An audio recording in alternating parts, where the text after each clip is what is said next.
कल्पना करा, एक बाप स्वतःच्या डोळ्यासमोर स्वतःच्या लेकराला मातीत तुडवतो आणि त्याला त्याची जाणीव सुद्धा होत नाही. हे ऐकून धक्का बसतो ना? पण ही कथा आहे अखंड विठ्ठल नामात तल्लीन झालेल्या संत गोरा कुंभाराची. अशी कोणती भक्ती होती की विठ्ठलाने स्वतः त्याच्या भक्तीचा गौरव केला?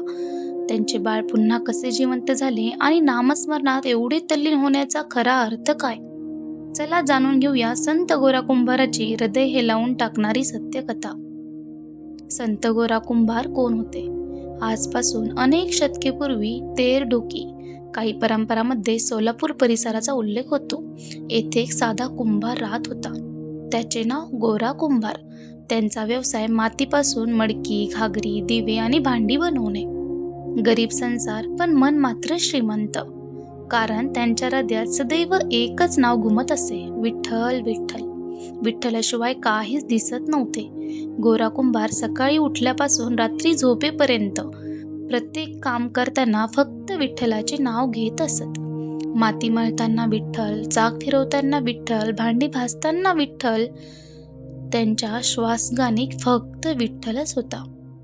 एके दिवशी गोरा कुंभार नवीन मडकी तयार करण्यासाठी माती तुडवत होते. दोन्ही पायांनी माती मळत ते अभंग गात होते. पांडुरंग पांडुरंग. त्यांच्या डोळ्यासमोर माती नव्हती. त्यांना फक्त विटेवर उभा असलेला विठ्ठल दिसत होता. आई घरकामात व्यस्त होती. घरात त्यांची पत्नी घरकाम करत होती. त्यांचे लहान बाळ रांगत रांगत वडिलांकडे आले. कोणीही लक्ष दिले नाही. बाळ हळूहळू मातीच्या ढिगात शिरले. पण गोरा कुंभारांना बाहेरच्या जगाची जाणीवच नव्हती. ते अखंड नामात तल्लीन होते आणि त्यांचे पाय तसेच माती तुडवत राहिले. अचानक काही वेळाने पत्नी बाहेर आली आणि तिने पाहिले, मातीमध्ये बाळ नव्हते. क्षणभर ती स्तब्ध झाली. तिने माती उकरली आणि तिच्या तोंडून एकच किंकाळी बाहेर पडली, गोरा. तिने पाहिले, बाळ मातीखाली चिरडले गेले होते. त्या आईच्या डोळ्यासमोर तिचं लेकरू मातीखाली चिरडलं गेलं होतं. ती मोठ्याने रडू लागली. गोरा, हे काय केलंस? तिच्या डोळ्यातून अश्रूचा पूर वाहत होता. तिने गोरा कुंभाराचा हात धरून हलवले, पण ते अजूनही विठ्ठलाच्या नामात तल्लीन होते. त्यांच्या ओठावर फक्त एकच शब्द होता, विठ्ठल विठ्ठल पांडुरंग. पत्नीचा रडण्याचा आवाज वाढत गेला. तेव्हा हळूहळू गोरा कुंभार भानावर आले. त्यांनी इकडे तिकडे पाहिले. पत्नी रडत होती. आजूबाजूने लोक जमले होते आणि मातीमध्ये त्यांचे निष्प्राण बाळ पडले होते. ते दृश्य पाहताच गोरा कुंभाराच्या हातापायांना थरकाप उडाला. त्यांच्या डोळ्यातून अश्रू वाहू लागले. ते म्हणाले, विठ्ठला, माझ्याकडून हा कोणता अपराध झाला? गोरा कुंभार जमिनीवर बसले. दोन्ही हातांनी डोकं धरलं. ते म्हणाले, मी कसा बाप आहे? विठ्ठलाच्या नामात इतका हरवून गेलो की माझंच लेकरू मला दिसलं नाही. पत्नीच्या डोळ्यात वेदना होत्या, पण तिलाही माहिती होतं की गोरा कुंभारांनी हे जाणून बुजून केले नव्हते. गोरा कुंभारांनी बाळाला मांडीवर घेतले.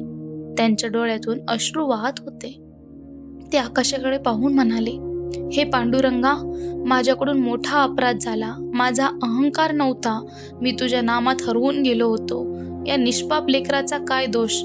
जर माझी भक्ती तुला मान्य असेल तर याला जीवनदान दे.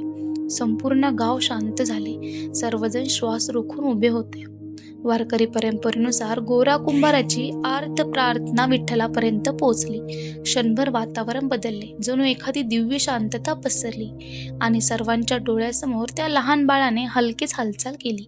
त्याने डोळे उघडले. आईने त्याला उचलून मिठी मारली.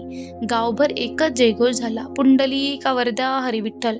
गोरा कुंभार अश्रूंनी म्हणाले, हे सर्व तुझीच कृपा आहे विठ्ठला. या प्रसंगानंतर गोरा कुंभाराची कीर्ती सर्वत्र पसरू लागली. लोक त्यांची भक्ती साधी नाही असे म्हणू लागले. पण गोरा कुंभारांनी कधीही स्वतःचा चमत्कार सांगितला नाही. ते नेहमी म्हणत, करते करविते विठ्ठल. जर तुम्हालाही गोरा कुंभारासारखी अखंड भक्ती हवी असेल तर दररोज फक्त काही मिनिटे का होईना मनापासून विठ्ठल विठ्ठल हे नाम घ्या. कारण जिथे विठ्ठलाचे नाम असते तिथे भीती नसते. जिथे भक्ती असते तिथे अहंकार नसतो आणि जिथे अहंकार नसतो तिथे स्वतः विठ्ठल असतो. पुंडलिका वरदा हरी विठ्ठल. श्री नामदेव तुकाराम. संत गोरा कुंभार महाराज की जय.